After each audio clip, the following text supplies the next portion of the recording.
And we are live, people. Welcome to the show. Welcome back to the channel, Chosen Wisdom Football, a channel where we say what we see and not just how we feel. Critical thinking skills is a must on this channel. It's about objectivity just as it is about emotional reactions. So, guys, this is a channel for thinkers. So let's lock in, guys, because there is a lot for us to get through today on the show. First and foremost, we are going to start with the Mbeumo news. It is reported, as we all know, that Mbeumo, apparently a second bid has gone in for Mbeumo. We're going to talk about that today. And I'm going to give my opinion, my verdict on the whole Mbeumo situation, whether I believe a second bid has actually gone in or not, or whether I think that we're still negotiating, we're still talking. In my opinion, well, let's not give my opinion just yet. But yes, we are going to cover the Mbeumo news. Also today on the show, we are going to talk about Sancho potentially going to Fenerbahce. It sounds unlikely, but according to the news, according to what's out there, it is a possibility. So we're going to discuss that as well. The Garnacho fallout continues. Yes, Manchester United have set a fee for Garnacho, rumored to be around 70 million euros. Or is it pounds? I believe it might actually be euros, but I will double check. Either way, 70 million is a lot of money for Garnacho. But we're going to talk about it. We're going to talk about it today. Rashford's camp has also come out and said he will not entertain any offers for any clubs unless they are in the Champions League. That's what Rashford camp has said. What do you think about that? Once again, we will talk about it on this show because me, personally, given Rashford's situation, I'm not sure he should be demanding that. But we'll get into it, people. We will get into it. Also, Manchester United news, not big news, but Johnny Evans apparently has become a coach. So he's staying on at Manchester United. Once again, job for the boys? Or has he earned it? I don't know. We will talk about that as well. And finally, we will end on Gyökeres. Gyökeres is absolutely done at Sporting. He's finished. He's told Sporting Lisbon that he will not play for them again. He's made his position very, very clear. What would be the fallout from that? Is he going to get his move to Arsenal? Man United, we're still lurking. So we're going to talk about that Gyökeres news as well. Before we begin, as usual, guys, brand new channel. We're just starting up. We've got all the news here. Please smash the like if you can. Every bit of like, every bit of comment, every chat matters because it feeds the algorithm and it gets this channel noticed. It gets this channel seen. So if you can smash the like, turn on your notifications, even subscribe if you can, it will help the channel immensely. And plus, it's good to be part of a new channel.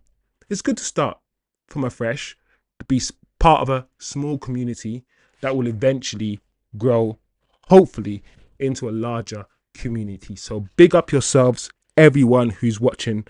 Everyone, big up yourselves. I hope you've had a good day. I hope you're having a good week. Man United seem to be making a bit of progress, or maybe not. Maybe this slow news is causing people to assume a second bid for Mbeumo has gone in. But people, let's get into it. Let's get into it. So I have to wait a little bit because of the time delay. But Mbeumo news. Most of you guys have already seen it, but apparently a second bid from Manchester United has gone in for Mbeumo.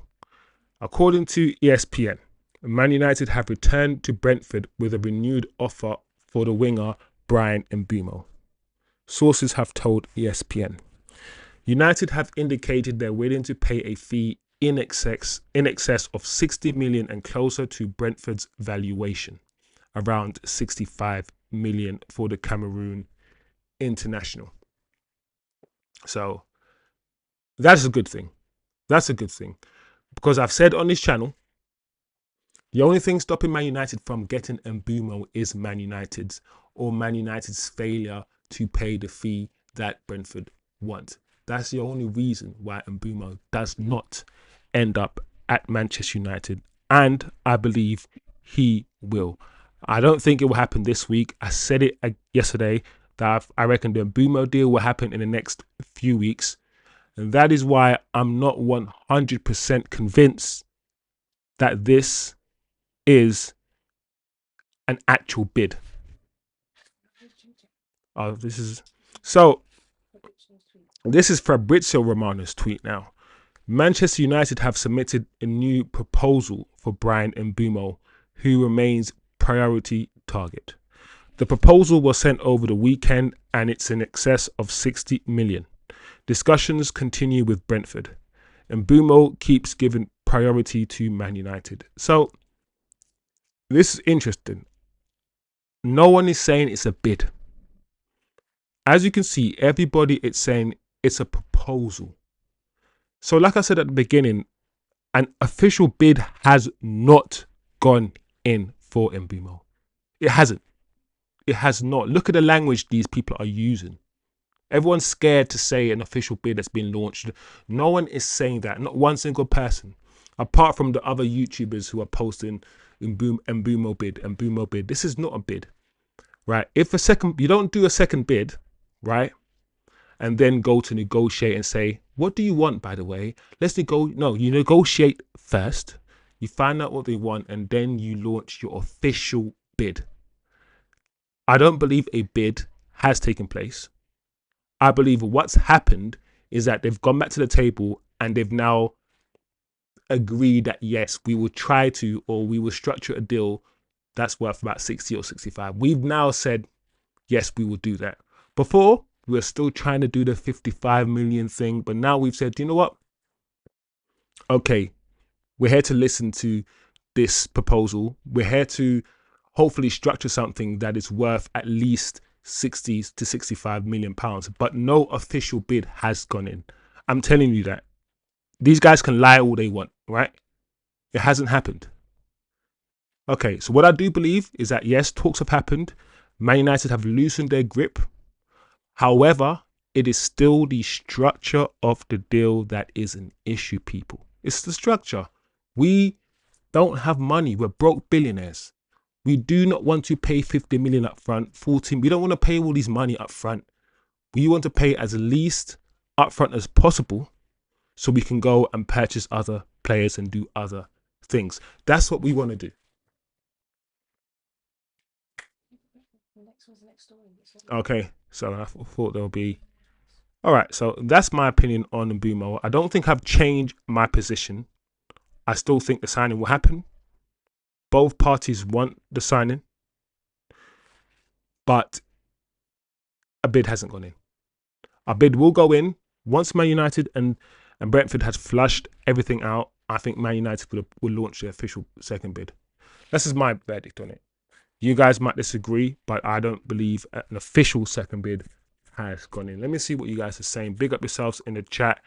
Thames Gen United, I want to. Osimhen, Mbeumo, Emi Martinez, Rios. I don't really like Vlahovic that much, I don't rate him as highly as other people rate him. I'm just going to be real with you. Douglas Luiz United is better for next season. Yeah, cool. And I want a toilet made of solid gold. TK is basically saying, Temsgen, you can want all of these things all you want. TK doesn't believe we're going to get these things. Like, I think people need to understand, as much as Man United want to flex, we do not have a lot of cash to spend. And we need sales. We do. So, once again, a lot of Mbeumo news. Not a lot has happened over the last 2 weeks, so somebody had to say something about something. Yes, we went to the table. Yes, we spoke to Brentford, but no bid has gone in. No bid has gone in. So that's the only thing I really want to say about Mbeumo. It still would happen. It's just about when. If we can get a player out and get money in, then that will quicken up the Mbeumo deal. But yeah. I mean, TK Mbeumo giving priority sounds like he's considering other clubs sniffing around. That is the issue. The issue is just because Man United are my preference, my number one priority, it doesn't mean Man United are the only club in for him. It doesn't mean he will definitely come here. Because if we mess around and another club bid £80 million for him, then what happens? Things could change quickly. I still am confident that he will come, but he will only not come if we mess around. So it is what it is. Stay tuned to this. This will keep moving, but slowly. Jose Mourinho. So let's talk about Sancho to Fenerbahce. Before I even talk about Sancho to Fenerbahce, I'm not going to lie, guys. I'm going to say that I'm not 100% convinced that Jadon is going to Fenerbahce. It doesn't feel real. It doesn't feel right. Like Fenerbahce over Napoli and Juventus. It's strange, but we'll talk about the story anyway because it is a story, and yeah, it is a story from Ben Jacobs. So Jose Mourinho has held direct call with Jadon Sancho and sold him the Fenerbahce dream.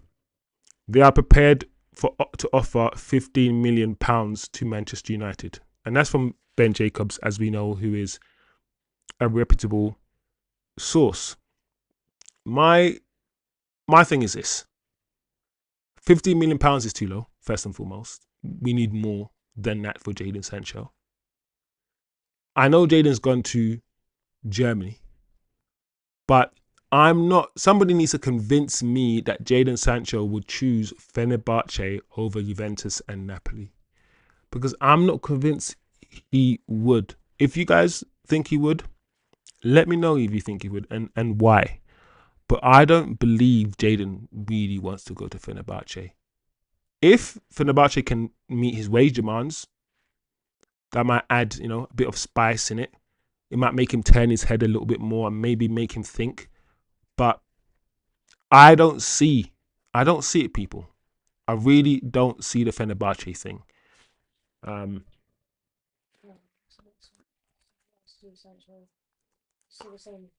so let me know what you guys think about Jadon. As I've said many times on this channel, I think Jadon needs to go. I like Jadon Sancho as a footballer. I like the way he plays football. He's not everyone's cup of tea because he doesn't have the electric pace that I think everybody really wants. But other than that, I think he's a good footballer and I like him. But I think it's time for him to leave, and I really need us to recoup some money for him. So the £15 million that apparently, according to Ben Jacobs at Fenerbahce, want to offer, I hope Man United reject it.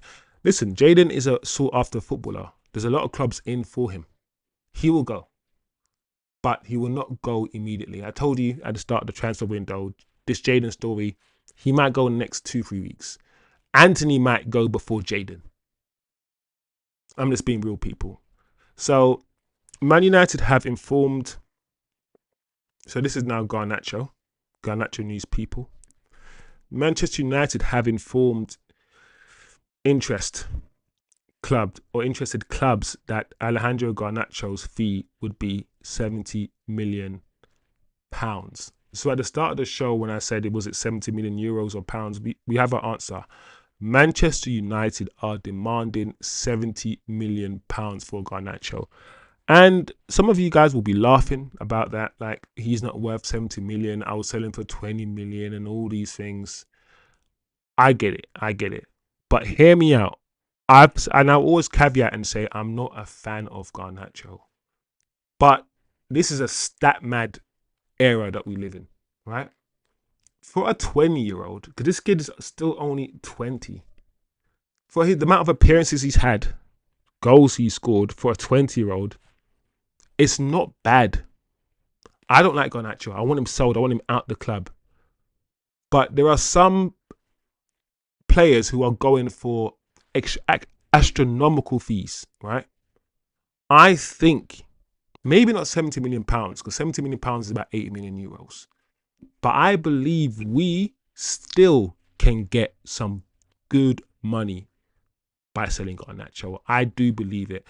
I've said it many times. While he's not my cup of tea, I do not believe he's absolute trash. I think in a 4-3-3 system, he's a direct winger for a certain club playing a certain type of football.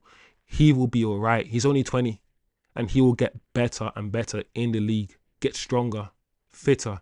So 70 million pounds, yes. I don't know if we're going to get that. That is quite high for the player. However, the point remains the same. I do believe we can get some decent money from selling Garnacho. I do believe Aston Villa will be looking for somebody. I do believe Chelsea, whether they sign Gittins or not, will be looking for somebody. I even believe Arsenal might look at Garnacho.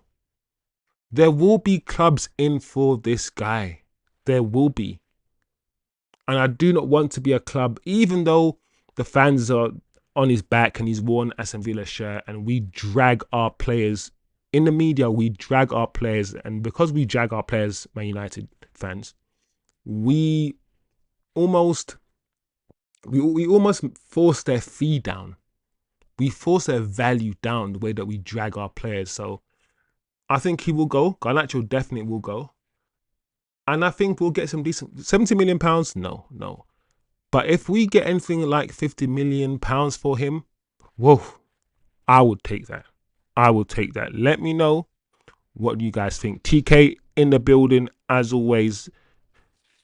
Big up yourself, TK. Hope you had a good day, man. I'm tired today. I'm not gonna lie. My energy levels are low, but I'm here. No swap deals, trading cast-offs. There is a reason the player is available. Yeah. I agree. Listen, I don't want any swap deals this summer. I don't want anyone's cast-offs. I don't want to be overspending on another Mason Mount. I don't want these things. I want first priority signings all over the gaff. Your first priority midfielder. I want us to be doing that. Money is a constraint. I get it. But I'm tired of cast-offs. We should be selling our cast-offs now. If we can sell Garnacho for 70 million pounds, boy, that'll be Christmas. Garnacho only looks good because he is on a team of average players that can't score. That inflates his value. What's his value on a team like Newcastle? Yeah, but TK, the thing about that is, that's not my problem. Like, once we sell this guy, yeah, the other team that buys him will very, very, very, very, very soon realize he's not that good. But by then,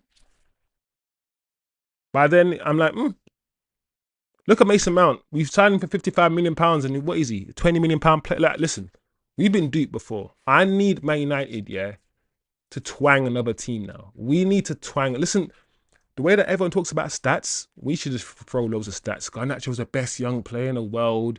We should just do the prop. Do the prop. Call him the best young talent in the world. Listen, I would do it. I don't like Garnacho, but I will go online and I will do Garnacho's prop. And then the team that buys him, very soon I'll be like, you got a dud, and that's not my problem. It's really not. And that's what we need to do, because I'm tired of us, being on the receiving end of that tomfoolery. So I'm all for it. Garnacho, bridges have been burnt. He's played so many games for a young age. Someone like him should be coming on. Look at CR7. CR7 was twice as good as Garnacho. And when we bought CR7, he was coming on off the bench 20 minutes, maybe starting the game here or there, coming off the bench, playing 15 minutes, playing half an hour when he first came. Garnacho, he's played at least 100 games already, and he's only like 20. TK, I get it, Wiz, but if I'm a club, I'm thinking this lad is cancer. Stay away from players with family agents. I agree. We have common sense though, TK. We know what he's about, and we both don't want him. And I get that. But I'm just hoping there's a club out there or a manager out there that looks at him and says, I can change him. I can get the best out of him. Like we've done it before. Look at Cantona. Eric Cantona apparently was a problem, right?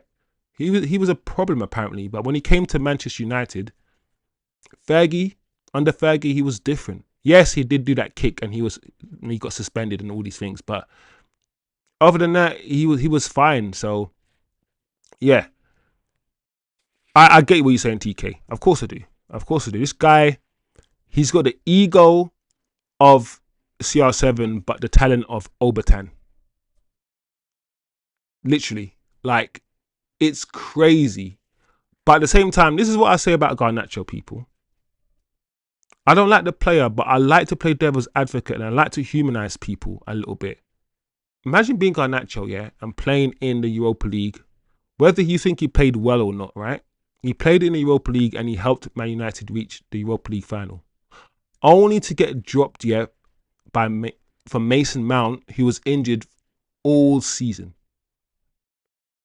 Like I would feel annoyed, and only to come on. Like how many minutes did he get when he came on? So from that perspective, when he came out after the game and he was angry, you don't do that. You don't say what he said and all these things. But I get the mentality a little bit. He feels that this manager is taking the piss. And you could maybe argue he was. Should he have started Garnacho in that game, knowing that Garnacho's played all the previous games? And Mason Mount has only just returned from injury. Could he? Anyway, what's TK saying? What's characteristic TK about so many players have family as agents? You guys talk about the agents. Yeah.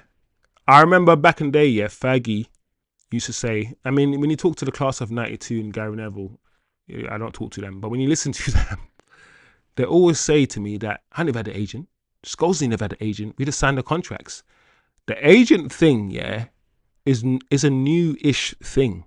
I say new-ish because I'm an old man out here. But back in the day, not every player had an agent. The agent wasn't a thing that any player needed.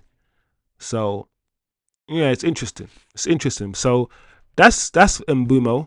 We've spoken about Mbeumo already, people, and what I believe is really happening. I disagree with everyone saying the deal is a second bid has gone in, a second bid hasn't gone in. We've spoken about Sancho to Fenerbahce. We've just spoken about Garnacho as well and the fee. Listen, say what you want about the fee. The fee is crazy that we've set. And you know what it is? It's all like I feel like Man United are also saying they got to start high. Just like Sporting are demanding 80 million for Gyökeres. We got to start high. And do you know what? If someone doesn't come in for Garnacho, do you know what I want Man United to do? I want Man United to send him to the reserves. Do what we did to Sancho, but worse. Let him train with the under-21s. Let him eat with the under-21s for a whole season. If he doesn't get his move, he cannot train with the senior team. He cannot be part of the match day squad. He has to be completely cut off. He has to be. Because he's done much worse. Much worse than Sancho and any other player. He's done much worse. So that's what I think. Pay the money for him. If you don't, that's great. He'll stay. You know? Of course we don't want him to stay. Of course we need the money. He's technically a homegrown talent. So if we do get the paper for him, that helps with PSR immensely. Immensely. But we move, people. We move. On your screen, you can see Marcus Rashford. Hard to start high when the club has publicly told the player to find a new club. Yeah, I agree. I agree with that, TK. It is hard to start high, and a lot of clubs will be like, how are you demanding £70 million for a guy that you've literally said he's got no future and he must find a new club? I think what we want to do, we want to bid him more. And I feel like enough clubs, yeah, listen, the thing about the left wing position, yeah, TK, is that everybody is looking for a left winger. Like Chelsea are looking for a left winger, And Gittins better than Garnacho? Maybe, probably. Arsenal are looking for one. There's so many clubs looking for one that yes, we won't get £70 million for him, but we will get a decent fee for him. So yeah, I agree. It's hard to start high when you're publicly dragging up, be publicly telling a player to f off and go suck his mother. No, we're not doing that. But you know what I'm saying. You can't demand a high fee for your trash. But at the same time, we've taken players here that other clubs don't want. Like people like Ugarte was not wanted by PSG. PSG said Ugarte's on a transfer list and they didn't want him. They said find a new club, and we still paid £55 million for him. So it is what it is, man. It is what it is, people. Let's talk about Rashford quickly, people. Marcus Rashford. Now this is another one. This is the one, people, that I think will take the longest to do and will be the hardest to do in terms of getting out.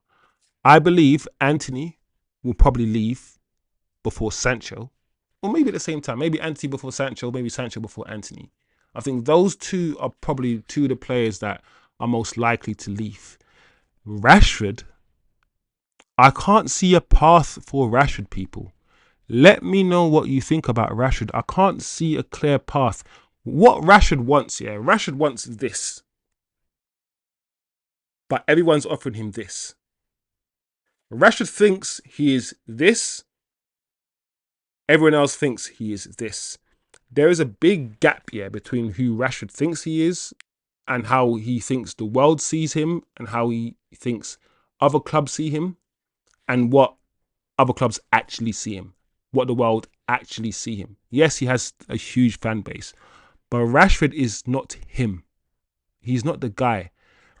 And from interviews saying, he compares himself to Henry or he sees himself as an Henry type player. Listen, people can dream, people can have wishes, and people can have body dysmorphia, and all of these things make them think differently.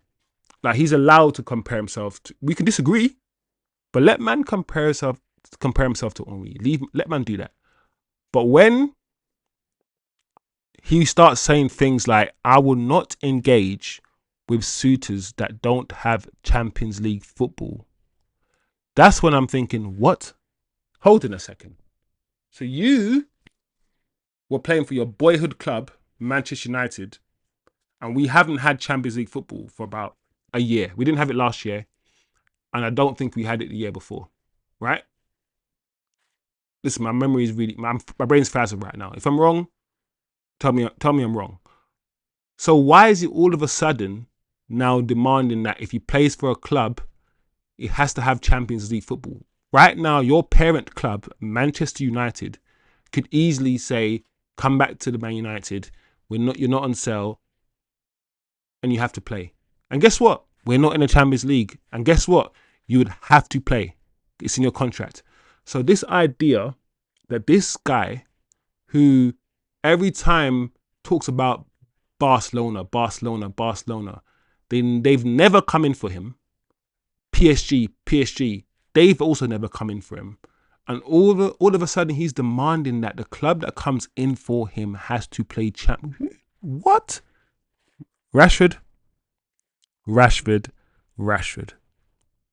Just go and play football. You couldn't fully kick down the Aston Villa door and get into the Aston Villa team. That being said, people, I hope Arsenal come in for Rashford. I hope Arsenal come in for Rashford because I can't see him going to Barcelona. I think they're going to get Nico Williams if they haven't got him already. I haven't been up to date with that or kept up to date with that news. Tell me if I'm wrong, people in the comment section. I can't see a path for Rashford. I can't. Let me know, people, if you see a path for Rashford. However, I think if this quote is true, and once again, Ben Jacobs is just on some hype today, then Rashford is gassed and he's crazy. He is. He has to be. It has to be some sort of tactic or something. This is insane. How are you demanding this? Why is this even a thing? Rashford, what's TK saying? Rashford leaves, but not this window. I think he goes in January. See, TK, I'm closer to that position. I think Rashford is a hard deal to do. And he goes to a club that will lose a player due to injury as they push for Champions League progression. So, TK, are you thinking on loan then, more than anything?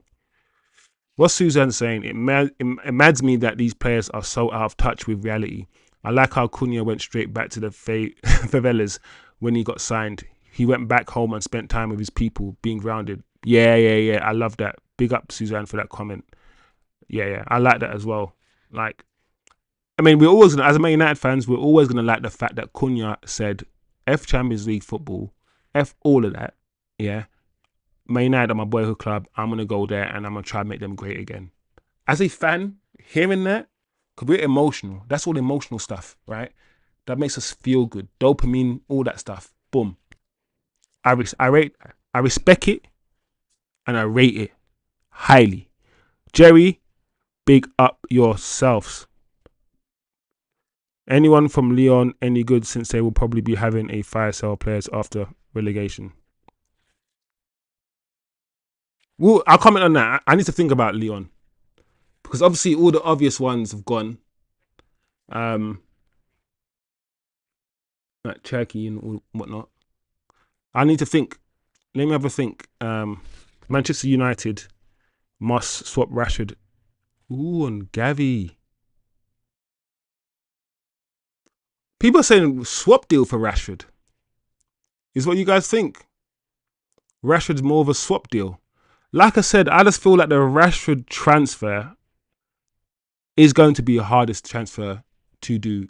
And I think that, just like TK says in the chat, another loan might be more likely. If we can get a swap for him, I think we would do that. But I struggle to see where he goes. If you guys know where he goes or have an idea where he goes, listen, let me know. I don't have all the answers here. I have loads of questions, and I want you guys to give me some of the answers, man. But I don't know where he goes. I don't. So that's my Rashford. That's the Rashford situation. I don't know if we've got any more Rashford news, but that's basically what's happened with Rashford. Nothing really. I said that's basically what's happened with Rashford, but nothing's really happened, and that's what I'm trying to say. Out of all the exits, the possible exits, he's the one that nothing's really been said. There's no news. No one's come for him. Man said Matic, you know. Matic, you know what Matic did, yeah, to Onana needs to be studied. What Matic, yeah, did to Onana has to be studied as some sort of deep psychology. Matic came out, yeah, and before Onana even kicked a ball, he killed him. He defeated him. He got into Onana's head, and then when Onana played, he just wasn't good. I'm like, I've always said Onana. I've tried to back him. But one thing I know about Onana, yeah, is that I believe this is a side issue here. I don't know why I'm talking about, but I believe Onana suffers from imposter syndrome. I think Onana, yeah, can't believe he's at Man United.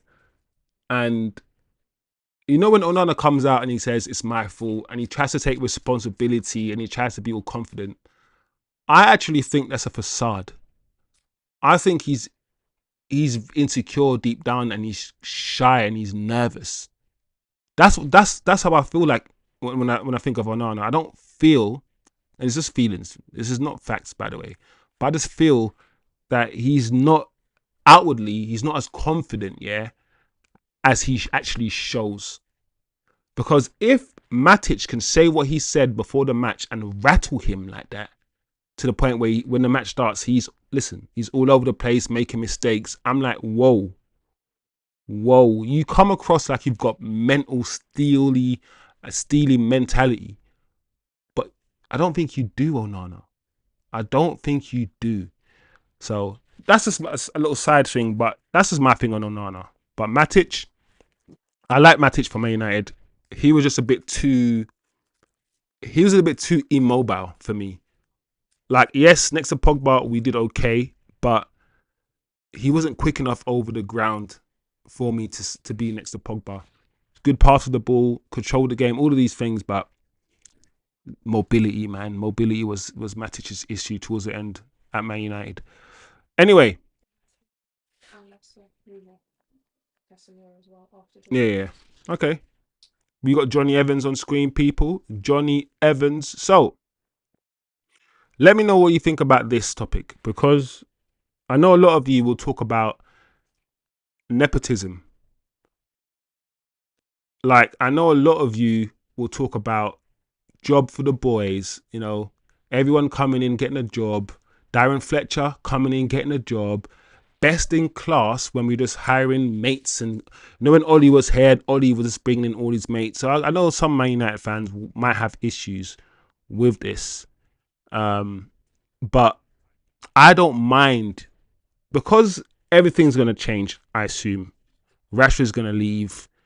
A lot of, so there's not going to be, let's say, a Man United legend at Man United anymore. Like, the backroom staff is all Amrin's staff, and Amrin's there as a manager, and Ineos. So it's lack of familiarity. And I feel like if Johnny Evans has his coaching badges, and if he's a good coach, because I believe merit, it has to be merit. It can't just be because he's Johnny Evans. But if he's got these things and he wants a little side job, and we want to keep Johnny Evans around because he was here under the Fergie days, he knows what it's like to win the Premier League and all of these things, it doesn't hurt me. It doesn't hurt me, but it does bring in a question. Why are we doing it? Are we doing it because he's actually good at the role, or are we doing it because he represents the past? Are we doing it because the young G's need to know what it's like to be a Man United player, and he does, so he can bring up the young G's? Like, there's different ways, different reasons, I guess, to keep Johnny Evans, but I kind of want to know what the actual reason is. Yeah, Jerry, that's what Jerry said. Look, Jerry said, Evan knows the club, young players need role models to look up to. That's what I'm saying. That's why I'm not against it, because I feel like United, we need that. I feel like we need that, especially if we're changing a team. We brought in 5 or 6 new players last summer. We're going to probably bring in 4 or 5 this summer, and then 4 or 5 next. The whole team will change very quickly. So we kind of need somebody, and I hate to say this because it annoys me, but United DNA. We kind of need somebody around, maybe, to instill that in the players. So I'm not against it. I'm not mad at this at all. Let me know what you guys think about it. Is it too much nepotism happens when when you give back, when your child, rather than anything. But I'm using the word nepotism. It's probably not the right word to use, but you know what I mean. What's Jerry saying? Jerry, anyone? Keeper needs confidence. Look at Pickford. Can't stand him, but good shot stopper and calms the defense down. Yeah. Confidence is one of the most important things for a goalkeeper. And as we all know, a confident goalkeeper makes the team confident. If you have confidence in your goalkeeper, you'll pass the ball back to him. There's times when I see our defenders don't always want to pass the ball back to Onana. That's a problem. That's a problem. He's your 11th man. So, listen, I've tried to defend Onana. I can't. We need a new goalkeeper. We need a new goalkeeper. However, I do believe the striker and the attacking positions are where we need to reinforce first, because we didn't finish 15th because of the goals we conceded. We conceded just as many goals as any other team. We finished 15th because we could not score goals. So it is what it is. It is what it is. TK saying, hire the most successful candidate. TK ain't really caring about whether Evans knows the club or not. He just wants the best in class. I mean, TK, to be fair, Ineos talk about the best in class all the time. All the time. Let's see what the comments are saying, people. Let's see what the Twitter comments are saying. Twitter is a crazy place. Crazy bumbleclot place. The club has a letting go problem based. Johnny Evans will remain at Manchester United after agreeing to join. Good for him. Finished club, no future prospects. Smart move for the club. Helps Amram in the dressing room, surely. See, I knew I was going to see that split. There's some people who say, listen, this club has a letting go problem. You want to keep everyone forever. Let him go and get the best coach. Get the best coach out there. But then there are some people who are like,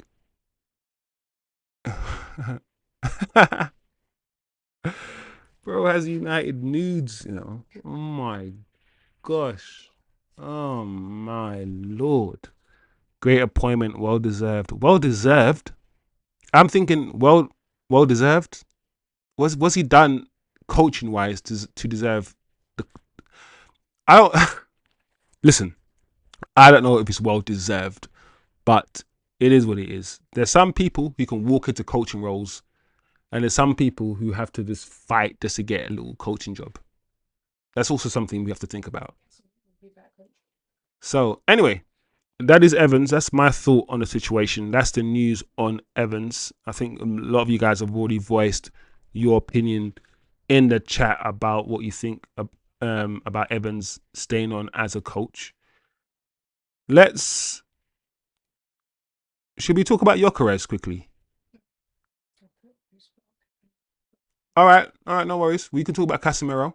Let's talk about Casemiro instead, and then we can finish off with Gyökeres.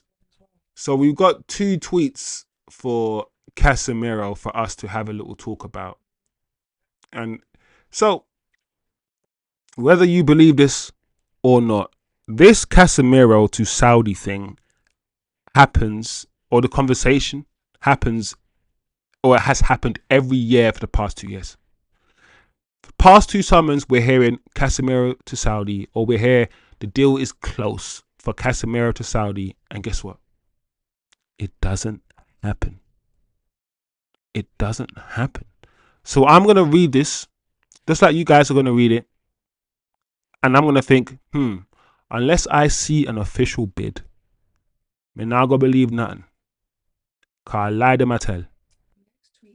So here we go. Saudi side Al Nasser, I hope I pronounced that properly, are close to signing of Casemiro from Manchester United. And that's from what? Sport Jazeera. So I don't know that source too well in the first place. And I don't believe it because every summer this has been the case. And also, there's no concrete links to central midfielders, which makes me think, because Casemiro, I think, has 1 year left on his contract, I believe. He's going to why would he go? Just stay, run down your contract for one last year, and then go after you've run down your contract. Why would he go now? Going last year made more sense than going now, if you're Casemiro. So I'm just looking at this logically. Anyway, another tweet, as you can see, breaking. Casemiro has been proposed by his agent to Al Nasser. And that tweet that you're seeing on your screen right now was from last year. This time last year, right? Which is proving my point. My point is, every year, some agent somewhere or a journalist or whoever it is tweets out that Casemiro is gone or is going to Al Nasser. This tweet that you see on the screen was from last year. The tweet before was this year. The same thing, people. And we got to wake up, man. We got to look at these things sometimes and be like,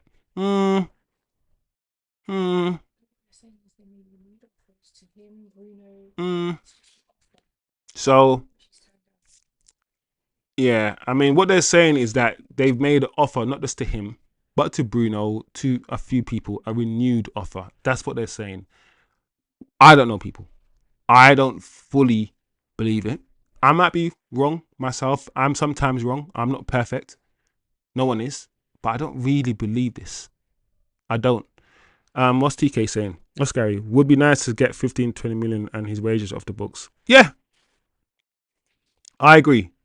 15 to 20 million and his wages.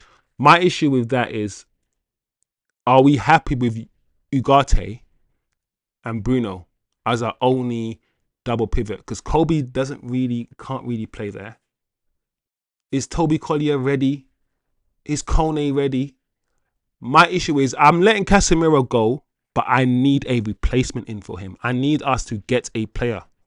I don't want us to let him go and to rely on the midfield that we currently have. We've seen that our midfield is other than our attack, our midfield is the weakest point. We got outmuscled, outrun by Tottenham in the final. We often, because we've only got two midfielders, because that's the system the manager wants to play. Two midfielders rather than three midfielders. Most teams play 4-3-3.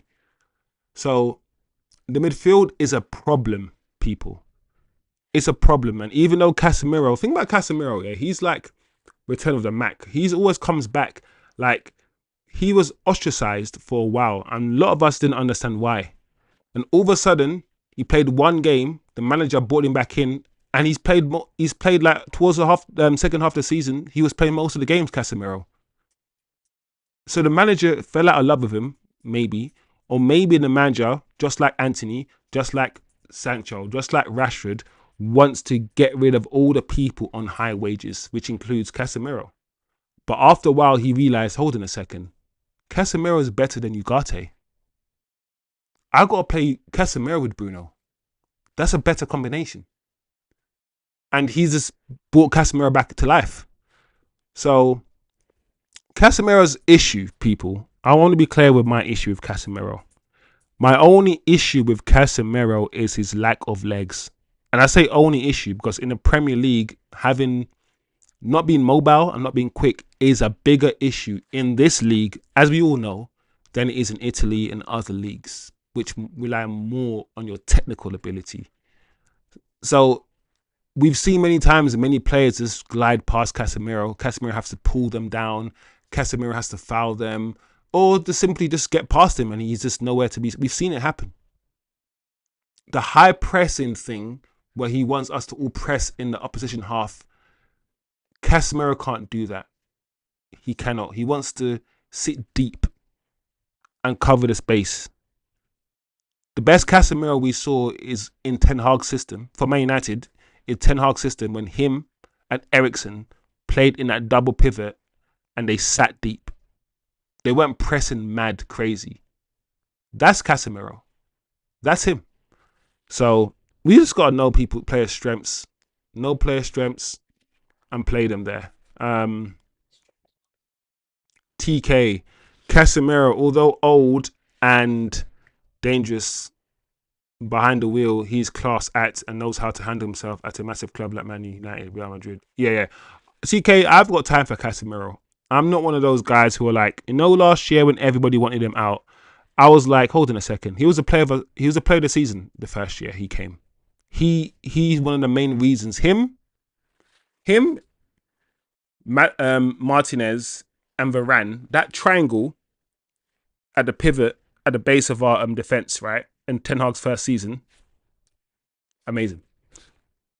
The amount of headers and goals he came up with first season to win us games, and even in second season when Ten Hag started the whole big hole in the middle, let's leave Casemiro alone in the midfield by himself.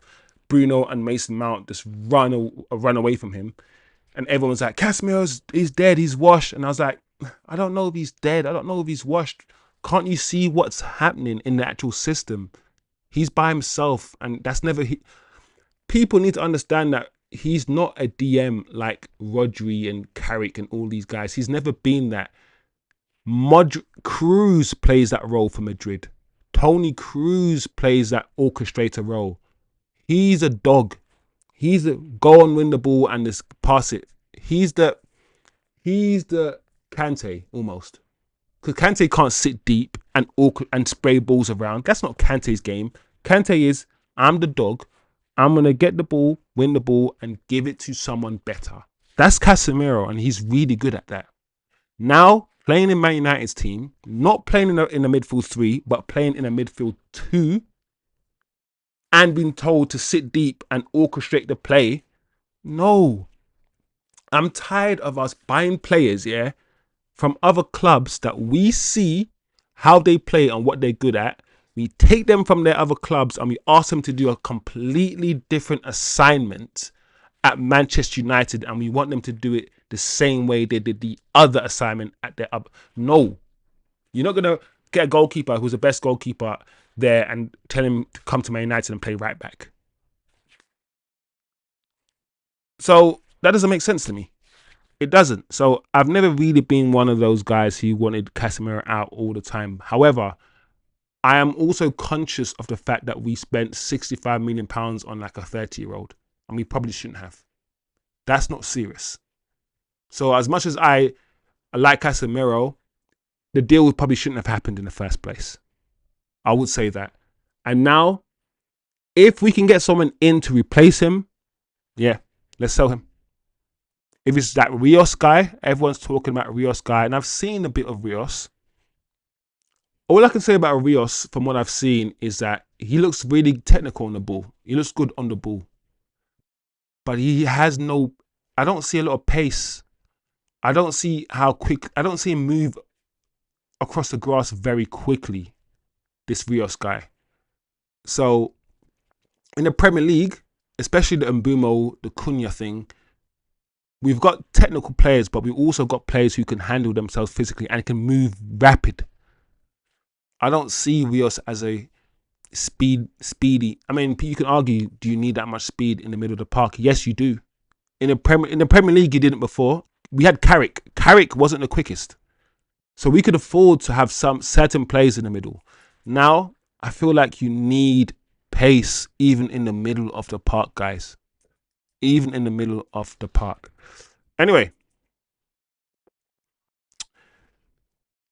Gyökeres, people. What's Jerry saying? Jerry Ronaldo said, do something in the transfer window or I'm off. We're looking at Jashiri from Brugge. We'll be around. Are we? All right. Let me quickly, Jerry, see if we can find some news on that right now, because I haven't been aware of that at all. So this is new news. Let's see if we can get something on the screen. Might come back to Gyökeres in a second. Let's see. Have we got that on screen? Okay, guys. You might see. That's a good one, Jerry. Let's talk about it then, Jerry. You lead the way, because I haven't heard about this until literally now. So I don't have anything prepared to say about this player apart from reading the tweet. I'm going to be real with you, Jerry. Man United have held talks with representatives of Arden Jashari. AC Milan are currently leading the race after submitting an opening £25.6 million offer. Club Brugge won a £34 million package. Jashari had rejected Fulham and West Ham. Oh. Okay. Just when I was talking about signings and in certain positions, if this is, who's reporting this? Ryan Taylor Sport. Have we researched Ryan Taylor Sport? Let's do some quick. So Ryan Taylor Sport is Sunday Mirror and Daily Mirror, did you say? So Sunday Mirror, Daily Mirror. Okay. Okay. So it looks like, Jerry, this might have legs. I need to, before I comment on anything, because I don't like to do this on this channel. I don't like to make up stories. I don't like to lie. I don't like to chat shit. So before I say anything or comment on anything, I need to do a deep dive on this player. I don't know much about this player. I need to take a deep dive and look at him. So yeah, it looks real. It looks real. Listen. I'm excited. I don't know. I'll be real with you guys. I can only be honest. I don't know much about this player, but I'm excited. Look at my number sevens, man. Look at my number sevens. No Mason Mount. No Mason Mount. But yeah, I might have to talk about this guy on my show tomorrow after I do a little deep dive. But it looks interesting. It looks very, very interesting. All right, guys. Let's just. I'm gonna finish off now. Let's finish off the show with this Jokeres thing. Let's finish off with this Jokeres thing. What's this idiot doing? This idiot boy, Glokeres. You guys can see it. I can't see it at the moment. All right, cool. So Victor Jokeres has already personally informed Sporting president about his decision to leave. No intention to play for the club anymore. Jokeres wants a new chapter. He feels heartbroken after exit pact and not expected to return to training, as Abolat reports. And we verified that source as it's a decent source, right? Let me just talk to my engineer quickly. That source, what's that source like?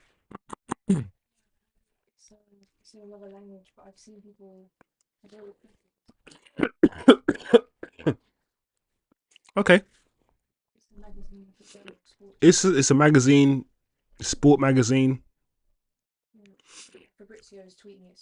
and also Fabrizio is also tweeting this as well. So okay, listen, guys, I don't like to come on here, yeah.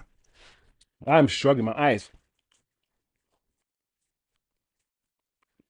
and just chat shit and just say anything. I like to look at the sources, and just because someone's tweeted something doesn't mean I believe it. It doesn't mean you guys have to believe it either. It means we can talk about it.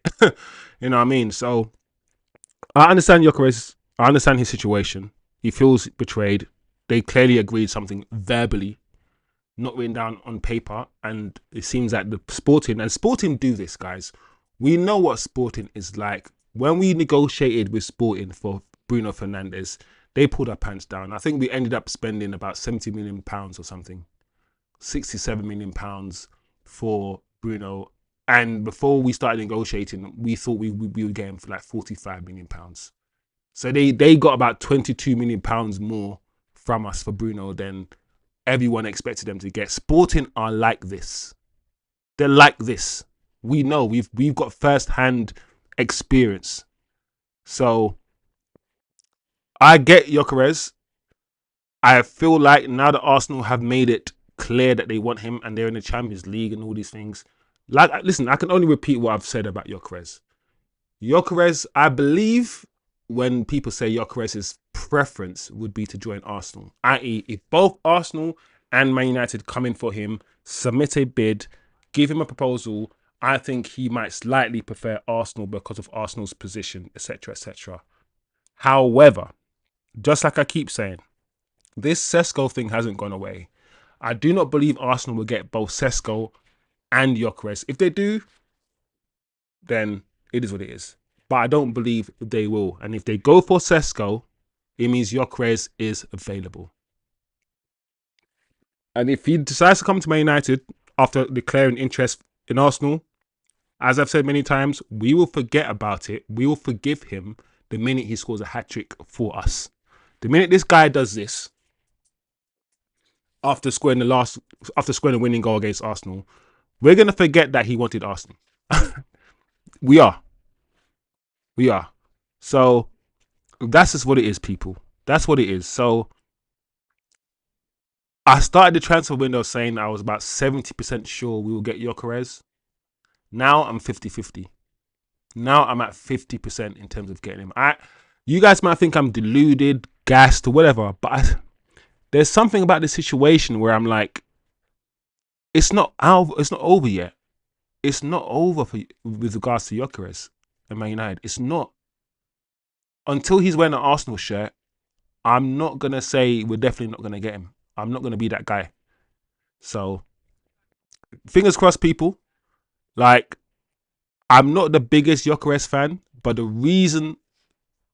biggest reason why I want Jokeres is because I want to give the manager what he needs. So if he fails, he's got no excuse and nobody can say anything. That's it.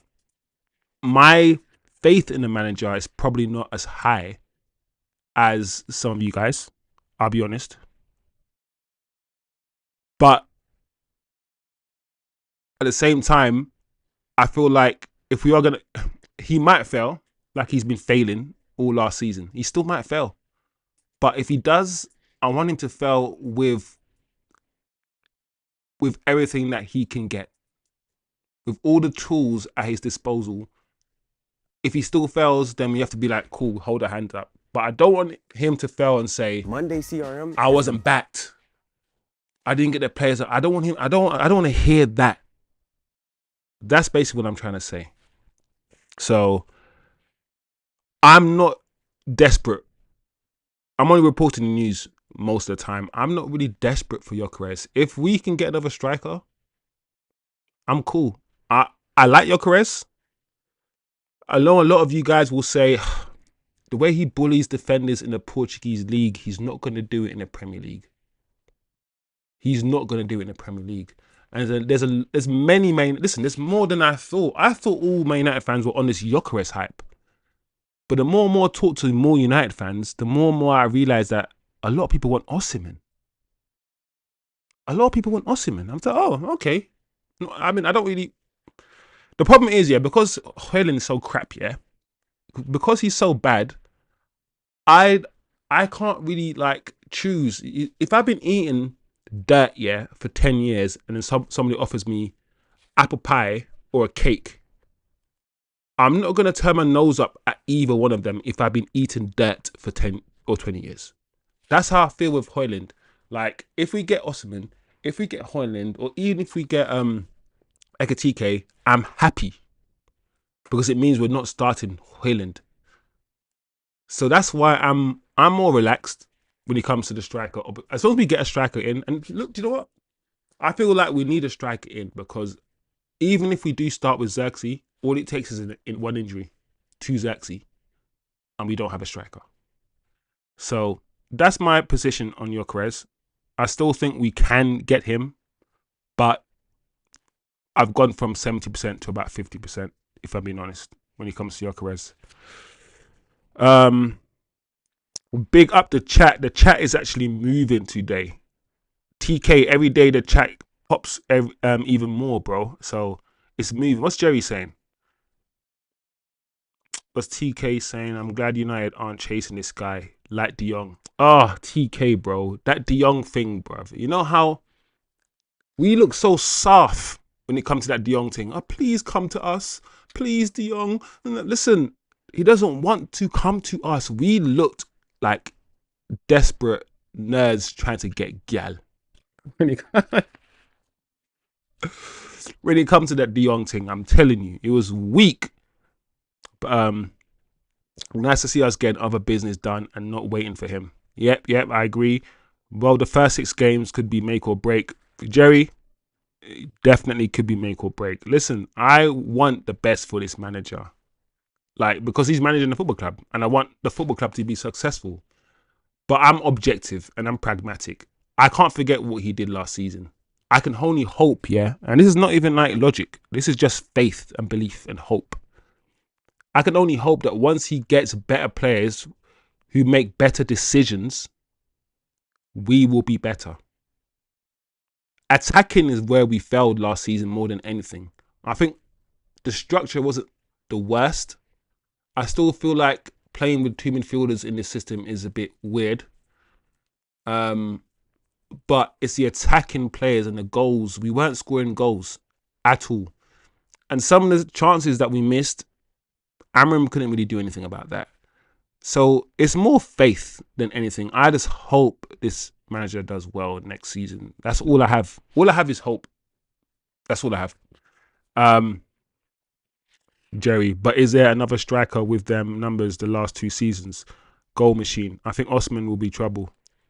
Yeah. I mean, Gyökeres' numbers is crazy, bro. He got 54 GA the season just gone. 54. Like, are you mad? Yes, he's playing the problem is he's playing in the Portuguese league. But so was Bruno. So only time will tell, guys. That's all I got. Turkish. I'd rather you get him than us at Arsenal. I prefer Osimhen. Hasty. or Hesty. Man said Hasty, you know. Hesty, big up yourself, Hesty in the chat. Man's called Hesty. Gyökeres is our second option anyway, so I think it's fair play that we're in it. We're his second option. I still want Gyökeres, by the way, so bad. Hesty, I've got a question for you then. If Gyökeres is our second option, who do you think Man United's main option is? Because I haven't ruled out yet the possibility that Man United are doing all of this stuff to force certain people, because Arsenal haven't done anything yet, and Arsenal need to do something. Man United could be showing interest to force a club to do something, force the hand, and then all of a sudden we turn around and it's boom, Man United have signed Ekitike for like £40 million or something. Like, who knows? I still feel like Liverpool, if Ekitike, even though Ekitike apparently has come out, or it's said or believed that he's a Man United fan, but if you're Ekitike, surely you go to Liverpool. Oh yeah, of course it was. Of course it was Delap. We went in for Delap and we didn't get him. I'm not gonna lie to you, Hesty. I reckon I would have slightly preferred Delap, you know. Slightly. The money was only £30 million, I believe. He's English and he's young. That's the thing. We will get Delap. We'll sign him and we'll have him for 10 years. Delap would have been the signing. And he could get better. So, yeah, it is what it is. We haven't got him. Chelsea have got him. We can just hope that he fails. we just have to run agendas and just hope that he fails at Chelsea. Because right now, I'm not gonna lie, apart from signing Delap, Chelsea, listen, top four, yeah, is not secure. I can see Liverpool and I can see Man City and I can see Arsenal, but that fourth spot, yeah, Chelsea ain't doing nothing right now in the summer window. They could. The window is not closed yet, but Chelsea ain't. I ain't really scared of Chelsea like that, you know. Yeah. Hesty says, but if we got Delap, we wouldn't go for any other striker. Yeah, I agree. If we got Delap, yeah, that would have been it. We'd have got Delap, then got Cunha, and then Mbeumo, and I reckoned we would have been good. It's a shame it didn't happen that way. I want to know what happened, because you know when the club clearly got a message from Delap that he was interested. We clearly received that information. But as soon as Chelsea came in, he was like, I'm gone. I'm not going to lie to you, I was a bit shocked that Delap, who's never played Champions League football, was coming out and saying, I signed for Chelsea because of Champions League football. I'm like, oh, okay. I mean, you can't knock it. Man's got ambitions and whatnot. But at the same time, I'm like, who the hell are you, man? Who are you? Bro, you just literally come from Ipswich. Are you alright? But Delap came from Man City's academy, I believe. I believe he came from Man City's academy, hasn't he? But anyway, it is what it is, people. That's Gyökeres. It's not going away anytime soon. Gyökeres is not. Who are you watching? All right, guys. So on your screen, because we're seeing Jashiri.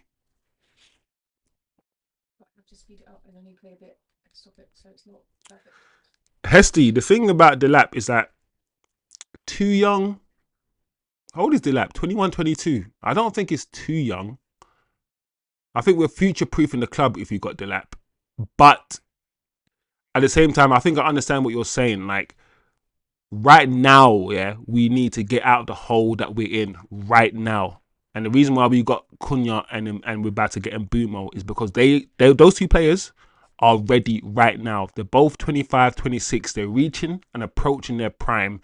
They don't have time to adjust. Listen, the reason why I'm happy with those two signings as well is because those two ballers don't need coaching. Like, those two guys could win us the game despite or in spite of Amrim. Amrim could be setting us up rubbish, right? And then Mbeumo and Cunha could just figure out themselves. So at the same time, we need ballers for now to get us up there, while at the same time future-proofing the club. You know, listen, TK, I can't do this myself, you know. Like, all of this tech stuff, yeah? All of this tech stuff, this ain't me. Me no know how to do this. Me no know how to do them things there. So, I've literally got someone just doing the buttons for me, setting all of this up, like, putting everything on screen for me. Like, the person I've got doing it is an Arsenal fan. That's the joke. So that person got to sit there and listen to me just cuss out Arsenal and just accept it. All right, when you get to 1,000 subscribers, I'll get my tech guy to come on stream.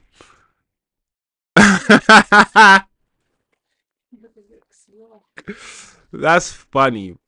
That's funny. Yeah, man. Like, I'm not gonna lie, this YouTube stuff is not easy, you know.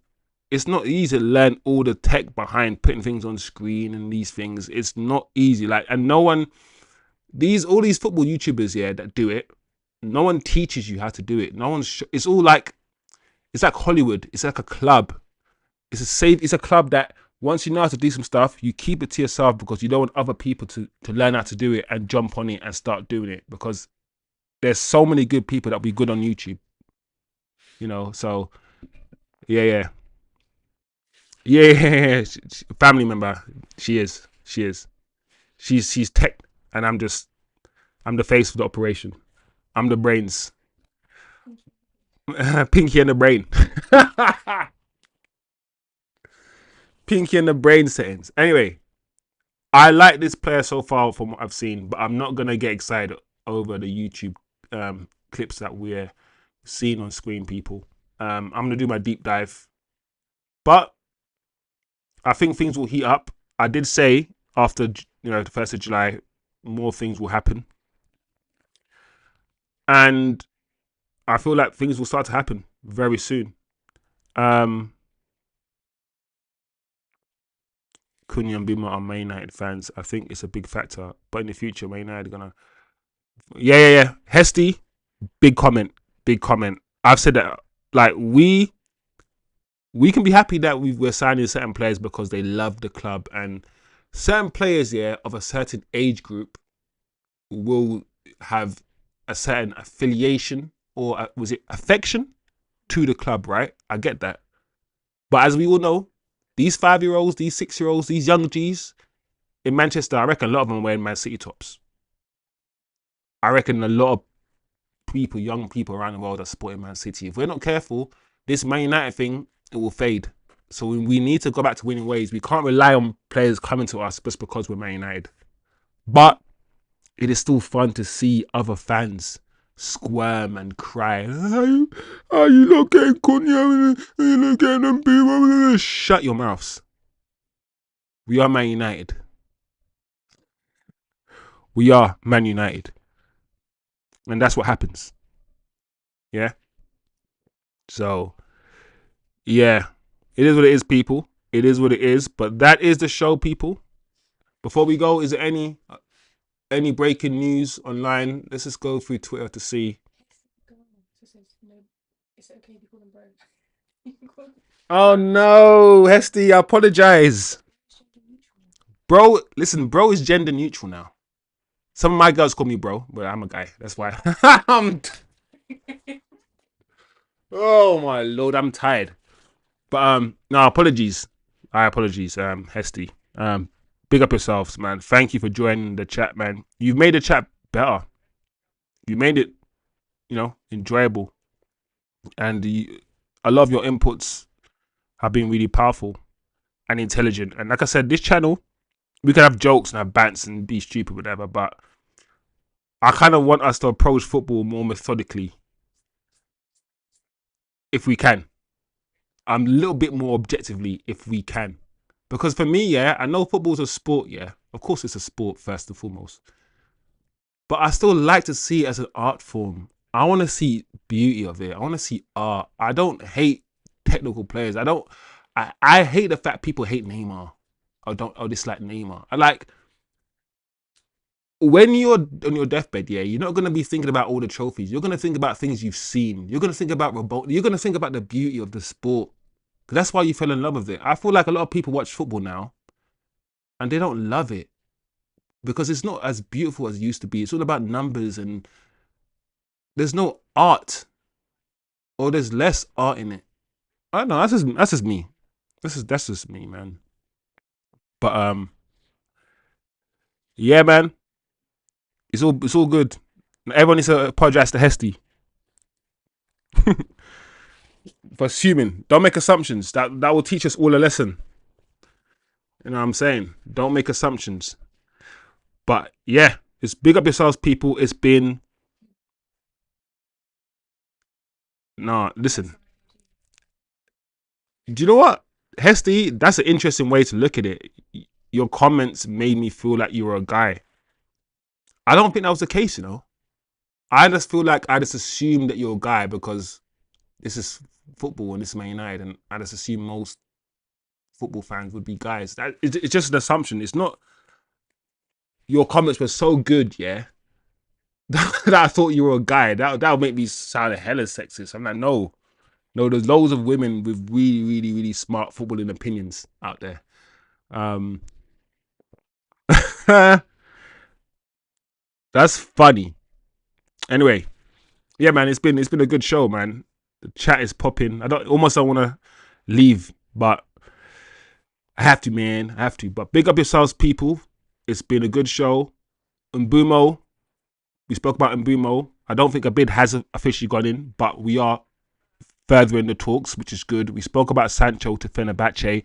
I don't believe the Fenerbahce story. I'm more inclined to believe Napoli and Juventus and that sort of thing. But if it's true, then I'll eat my hat. Garnacho, he has to go, but £70 million is Man United's expectation for the fee. If we can get anywhere near that, then yeah, but I don't think so. We spoke about Rashford is demanding to go to a club with Champions League football, and that to me is like, sit down, Rashford. Just sit down. Just stop speaking, Rashford. Just stop speaking. That's what I think. Johnny Evans staying. We touched on that. Gyökeres done that Sporting. I mean, we kind of knew this was going to happen. I said this thing was going to get ugly with Gyökeres. It had to. It could only go one way, and be uglier. And the only way I can see anyone signing Gyökeres is when the situation between him and the club is sorted first. Once the situation between him and the club is sorted, then I feel like he's more prone to go. And I feel like we're now getting to a point where he's like, do you know what? It's the ties are completely severed. And that's when we can be like, cool, let's go. Let's go get him. Hopefully. I'm 50-50 with Gyökeres. If Arsenal bid for him, he will go Arsenal. So we spoke about Gyökeres. Yeah, and we touched on other things as well. So it's been a good show. It's been lit, as always, guys. Big up yourselves again. Next show. I mean, this show was a bit late.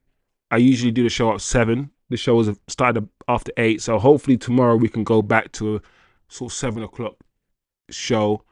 When the season starts, as I said, I'll do my watch-alongs. Hopefully, in the next month or so, I'll also have shows where I bring other people on the show and we chop it up. I bring an Arsenal fan on and all these things, and we just keep growing the channel and keep doing our thing. So smash the like, people. Share the video with Man United fans. Let's build a community where there's no beef. There's just jokes. There's just laughter. And there's just football talk. And that's it, man. You know, people here just love Man United and love football. So let's keep doing it. Let's keep building. Big up yourselves. Have a good evening. Have a good night. And I'll see you guys, tomorrow.